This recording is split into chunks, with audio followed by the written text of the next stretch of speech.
हाँ, एमवीए में जाकर गलती हुई। पीएम मोदी से मुलाकात में उद्धव ने कही थी यह बात। महाराष्ट्र के मंत्री दीपक केसरकर का बड़ा दावा।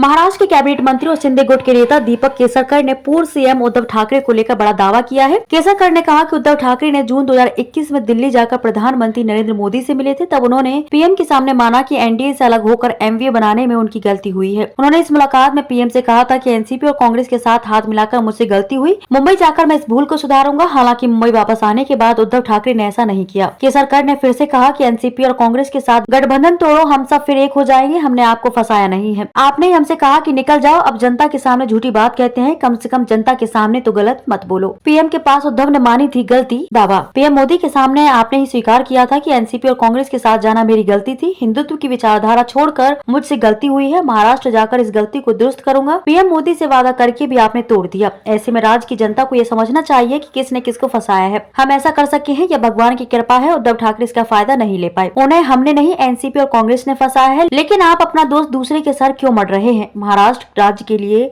हमने जो किया, अगर उसको आपने समर्थन दिया होता तो आज तस्वीर अलग होती। कोंकण के विकास के मुद्दे को लेकर भी दीपक केसरकर ने उद्धव ठाकरे पर निशाना साधा है। उद्धव ठाकरे 2.5 साल तक महाराष्ट्र के मुख्यमंत्री थे। काजू उत्पाद नीति की वजह से कोंकण का कायापलट होने वाला था। इसके लिए एक समिति भी बनाई गई थी।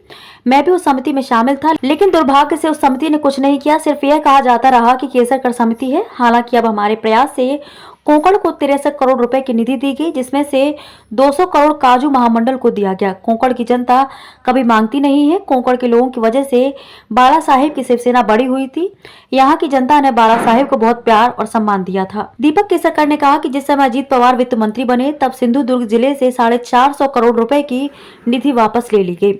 तब उद्धव ठाकरे कभी एक शब्द भी नहीं बोले। 250 करोड़ रुपए जिला नियोजन के लिए मंजूर हुआ था, उसे घटाकर 150 कर दिया गया। इस पर भी उद्धव ठाकरे ने कभी कुछ नहीं बोला। जब अजीत पवार इन बातों का जवाब दे रहे थे, तब आदित्य ठाकरे हंस रहे थे। आदित्य ठाकरे को कोंकण और कोंकण की जनता से कुछ लेना देना नहीं है। यह बात जनता के सामने आनी चाहिए।